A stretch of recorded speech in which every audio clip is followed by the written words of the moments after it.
AudioJungle.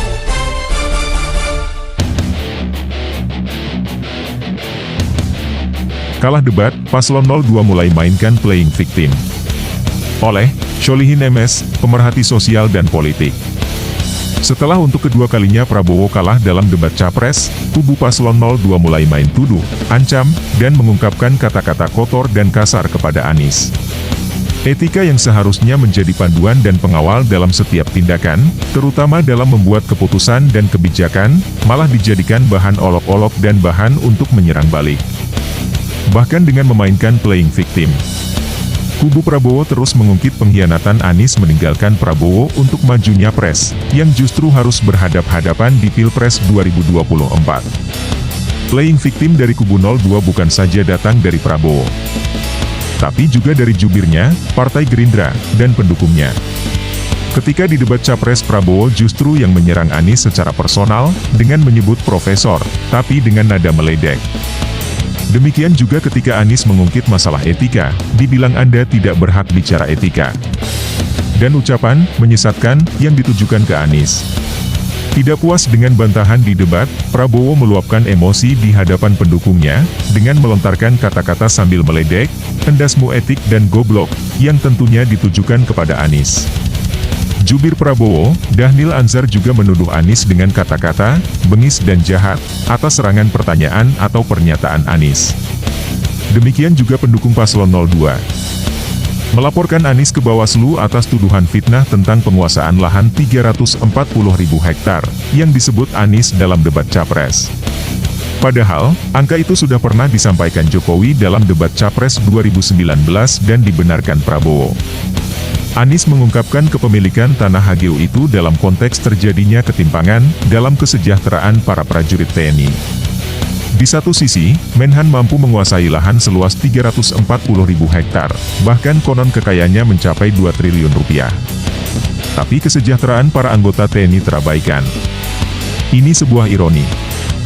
Seluruh pernyataan dan pertanyaan Anies dalam debat Capres kemarin, hanya menyerang kebijakan dan hal-hal yang harus dibuka secara transparan ke publik. Tidak ada yang menyerang secara personal. Tetapi memang pertanyaan itu sangat tajam dan lugas. Merasa terdesak dengan pertanyaan itu dan Prabowo tidak mampu menjawab dengan tepat dalam waktu singkat, akhirnya malah balik menyerang secara personal, bahkan menuduh Anies menyesatkan. Walhasil, sebenarnya dibalik ketidakmampuan Prabowo menjawab pertanyaan dari Anies maupun Ganjar, karena beberapa sebab. Pertama, Prabowo walaupun incumbent, tapi justru tidak menguasai materi debat. Banyak jawaban yang tidak nyambung. Apalagi kalau didesak masalah data. Tidak bisa menjawab sama sekali.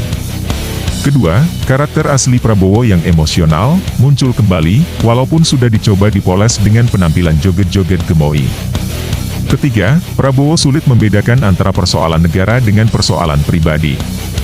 Dia yang menyerang personal kepada Anies, tapi justru Prabowo yang merasa diserang. Padahal Anies hanya menyoal masalah kebijakan, etika, dan kejujuran. Keempat, Prabowo sebagai mantan jenderal, masih merasa sebagai bos atau atasan, sehingga sikapnya terhadap Anies seperti merendahkan. Kelima, rasa dendam atau kekecewaan mendalam kepada Anies yang tetap nyapres, sepertinya masih membekas dan belum hilang dari ingatan, sehingga tidak mau bersalaman. Keenam, hubungannya dengan transparansi anggaran dan penunjukan PT TMI, yang dipertanyakan Anies, konon PT baru yang diisi oleh kroni-kroninya, Prabowo tidak transparan dan banyak yang ditutup-tutupi. Ketujuh, demi membela kebijakan dan kemauan Jokowi, Prabowo terus membenarkan langkah Jokowi, walaupun di mata rakyat, banyak kebijakan Jokowi yang tidak tepat, bahkan melanggar. Kedelapan, Prabowo terus menutup-nutupi korupsi di Kemenhan yang sampai saat ini belum tersentuh hukum, termasuk dalam soal pengadaan alutsista bekas. Kesembilan, jawaban Prabowo soal food estate tidak jelas dan tidak tuntas. Kesepuluh, demi membela Jokowi dan dinastinya, Prabowo mulai mengabaikan etika dan norma-norma hukum. Menutup mata terhadap berbagai pelanggaran yang dilakukan Jokowi. Rakyat sudah semakin cerdas, tidak akan mudah dibodohi oleh gimmick-gimmick dan sesuatu yang tidak orisinil. Watak asli Prabowo sudah diketahui publik, sehingga elektabilitas Prabowo terus anjlok. Jika kelemahan Prabowo, ditambah dengan kepalsuan Gibran sebagai cawapres selundupan, ada yang menyebut anak haram konstitusi. Masih adakah rakyat yang tertipu dengan playing victimnya?